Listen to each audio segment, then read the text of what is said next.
Welcome to steno dictation. Dictation 5 second बाद शुरू होगा। स्टार्ट। सुप्रीम कोर्ट ने दिल्ली पुलिस को इसके लिए फिर फटकार लगाई कि वह दिवाली पर पटाखे चलने से नहीं रोक सकी, जबकि उनके इस्तेमाल पर पाबंदी थी। यह सही है कि दिवाली पर दिल्ली में पटाखे चले और लोगों ने उन पर पाबंदी की परवाह नहीं की। यह ठीक नहीं हुआ क्योंकि इसके चलते प्रदूषण की मात्रा बढ़ी ही होगी। लेकिन क्या बढ़ते वायु प्रदूषण का मुख्य कारण पटाखे ही हैं? क्या यदि दिवाली पर पटाखे नहीं चले होते तो आज दिल्ली प्रदूषण से मुक्त होती? प्रश्न यह भी है कि क्या दिल्ली से सटे शहरों में पटाखे चलने का राजधानी के वायुमंडल पर कोई दुष्प्रभाव नहीं पड़ा होगा? ध्यान रहे कि राजधानी के आसपास दिवाली पर खूब पटाखे बिके और चले, क्योंकि उन पर प्रतिबंध दिल्ली तक सीमित था। सुप्रीम कोर्ट ने दिल्ली पुलिस को निर्देश दिया है कि वह पटाखों पर रोक लगाने के लिए स्पेशल टास्क फोर्स का गठन करे। देखना है कि वह क्या करती है। लेकिन यदि प्रदूषण के मूल और बड़े कारणों का निवारण नहीं किया गया तो दिल्ली को जहरीले वायुमंडल से छुटकारा मिलने वाला नहीं है।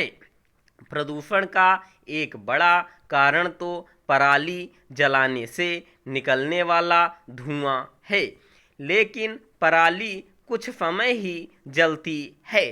प्रदूषण के अन्य प्रमुख कारण हैं वाहनों का उत्सर्जन, सड़कों एवं निर्माण स्थलों से उड़ने वाली धूल और कचरे एवं पत्तियों को जलाया जाना। यह किसी से छिपा नहीं कि जिन राज्यों में पराली जलती है वे ऐसे उपाय नहीं कर सके जिनसे उसका जलाया जाना थमे। प्रश्न यह है कि पराली जलाने से रोकने के साथ साथ इसके लिए कोई टास्क फोर्स क्यों नहीं बननी चाहिए कि अव्यवस्थित यातायात के कारण वाहनों से घातक स्तर का उत्सर्जन न होने पाए और सड़कों एवं निर्माण स्थलों से धूल न उड़ने पाए। निःसंदेह पटाखों से प्रदूषण से फैलता है, लेकिन एक तो उनका असर 2-4 ही दिन रहता है और दूसरे केवल दिल्ली में ही उन पर पाबंदी लगाकर कुछ विशेष हासिल नहीं किया जा सकता। यह समझा जाना चाहिए कि प्रदूषण के मूल कारणों के निवारण में नाकामी के चलते पिछले कुछ वर्षों से सर्दियों में दिल्ली के साथ साथ देश के एक बड़े हिस्से का वायुमंडल विषाक्त हो जाता है। ऐसे में इसका कोई औचित्य नहीं कि केवल दिल्ली के प्रदूषण की चिंता की जाए। दिल्ली देश की राजधानी है और यहाँ सुप्रीम कोर्ट है, तो इसका यह मतलब नहीं कि केवल यहीं के प्रदूषण की चिंता की जाए।